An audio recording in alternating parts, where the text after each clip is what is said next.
संसद उपरे आतंकवादी आक्रमण को पूरी 23 वर्ष। से दिनर आक्रमण से कथा मन पड़े आज भी छाती थराई देउछि। 2001 मसीहा डिसेम्बर 13 तारिख सकाळ 11:30 संसदर शीत अधिवेशन समय हठात बर्षिथिला गुड़ी। पूरा शांत सेवा संसद परिसर हठात पलटिथिला रणक्षेत्र। से दिन उभय गृह 40 मिनिट पाई मुलतवी होइतिबारु सांसद माने बाहरे बुलाबुली करुथिले। हठात विजय चौक पटु गृह मंत्रालय और संसद स्टिकर लागिथिबा धड़ा रंगर गाड़ी अति क्षिप्र गति में प्रवेश कला। संदेह करी सेठारे मुतयन थिबा सीआरपीएफ महिला कनेस्टेबल अलार्म बजाइबाकू चेष्टा कले, हेले आतंकवादी गुली माड़े प्रथमे से घटनास्थल रे ही टली पड़ते। यह देखि जीए जुआड़े पारिले दौड़ा आरंभ कले। आतंकवादी आरंभ करदे आखि बुझा गुलीमाड़।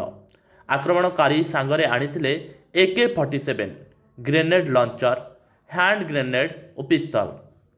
से समय गृहमंत्री लालकृष्ण आडवाणी समेत प्राय 100 रु ऊर्ध्व सांसद संसद परिसर में उपस्थित थे।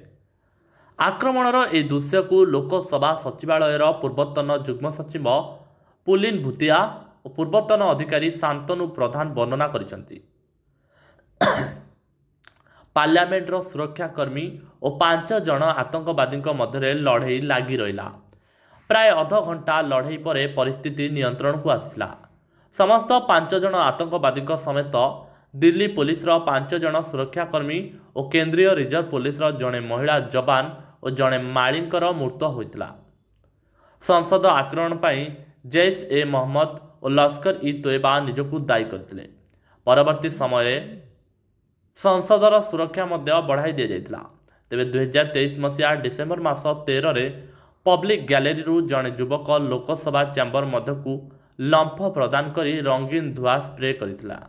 हेले एथिरे काहारी किछि क्षति होई नथिबा बेले सुरक्षा प्रति पुणी प्रश्नवाची सृष्टि होइतिला।